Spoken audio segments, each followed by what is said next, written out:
रमजान में दुआ मांगने का बेहतरीन वक्त। कभी सोचा है कि जब हम किसी बड़े शख्स से कुछ मांगते हैं तो कैसे मांगते हैं? हम अल्फाज सोचते हैं, दिल में अदब और आजज़ी पैदा करते हैं और उम्मीद रखते हैं कि वो हमारी बात जरूर सुनेगा। तो सोचें, जब हम रब अल आलमीन से मांगते हैं, जो सबसे बड़ा है, जो सब कुछ देने वाला है, तो हमें कैसा मांगना चाहिए? रमजान वो खास महीना है जब अल्लाह ताला हमें खुद बुलाते हैं, हमारी दुआएं सुनते हैं और बेहिसाब अता करते हैं। ये वो वक्त है जब मांगने वालों को खाली हाथ नहीं लौटाया जाता। रसूल अल्लाह ने फरमाया, रमजान में हर रोज इफ्तार के वक्त अल्लाह बहुत से लोगों को जहन्नम से आजाद करता है और हर रात एक मनादी करने वाला पुकारता है कोई मांगने वाला, मैं इसे अता करूं। है कोई मग़फ़िरत तलब करने वाला, मैं इसे बख्श दूं। इब्न माजा 1642। ये है रमजान की बरकत, ये है दुआ की ताकत और ये है मांगने का बेहतरीन वक्त। रमजान में दुआ क्यों खास है? अल्लाह खुद फरमाते हैं कि वो हमारे करीब है। अल्लाह ताला कुरान में फरमाते हैं, जब मेरे बंदे मेरे बारे में पूछे तो मैं करीब हूँ, मैं दुआ करने वाले की दुआ कबूल करता हूँ जब वो मुझसे मांगता है। अल बकरा 186। रोजादार की दुआ रद्द नहीं होती। नबी करीम ने फरमाया, सितारा सितारा, 3 लोगों की दुआ कभी रद्द नहीं होती, मजलूम की दुआ, मुसाफिर की दुआ और रोजादार की दुआ जब वो इफ्तार करता है। तिरमिज़ी 2526।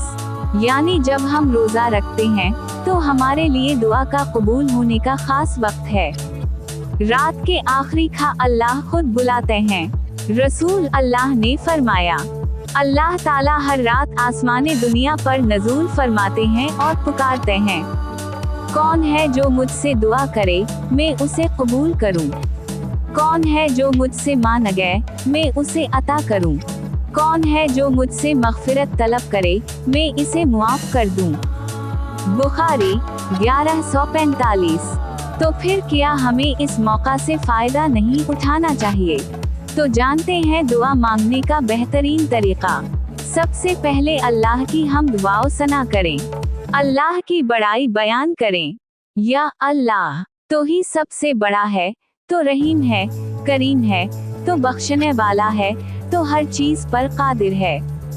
नबी करीम पर दरूद भेजें, आजज़ी और यकीन के साथ मांगें। अल्लाह ताला से इस तरह दुआ करें जैसे कोई बच्चा जिद करके अपने वालिद से कुछ मांगता है, पूरे यकीन के साथ कि अल्लाह जरूर कबूल करेगा।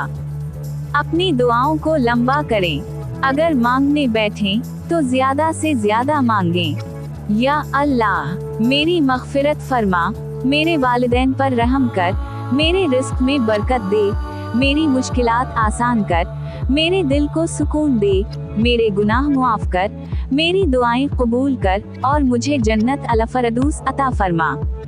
अमते मुस्लिमा को ना भूलें। हमारे भाई बहन जो परेशान हैं, जो बीमार हैं, जो मुश्किलात में हैं, उनके लिए भी दुआ करें। आखिरी में फिर दरूद भेजें और आमीन कहीं।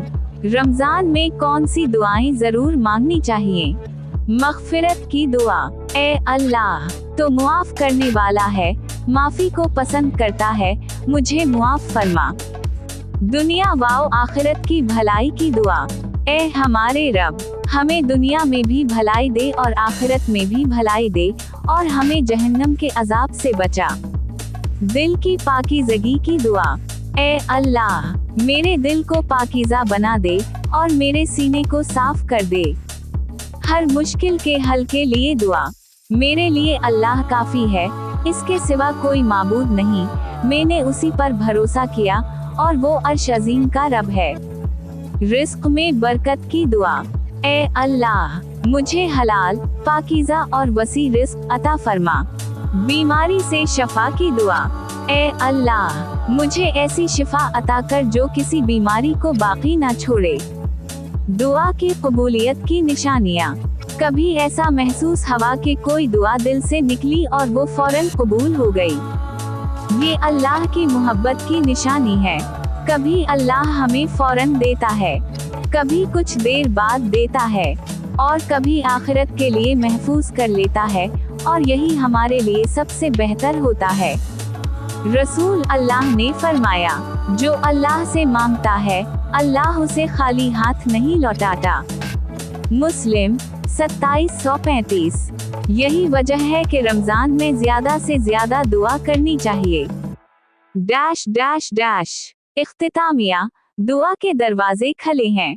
ये जिंदगी बहुत मुख्तसर है, वक्त तेजी से गुजर रहा है, और रमजान का हर लम्हा कीमती है। तो क्या हम ये कीमती वक्त बर्बाद करेंगे, या अल्लाह से मांगेंगे, रोएंगे और अपनी जन्नत का सामान करेंगे? आएं, आज से अहद करें कि हम रमजान में हर दिन, हर रात, खास तौर पर सहरी और इफ्तार के वक्त अल्लाह से खूब दुआएं करेंगे। ए अल्लाह, हमारी तमाम जायज़ दुआओं को कबूल फरमा, हमें मुआफ कर दे, हमें जन्नत अल फरदौस अता फरमा, और हमें रमजान की बरकतों से भरपूर फायदा उठाने की तौफीक अता फरमा। आमीन या रब अल आलमीन।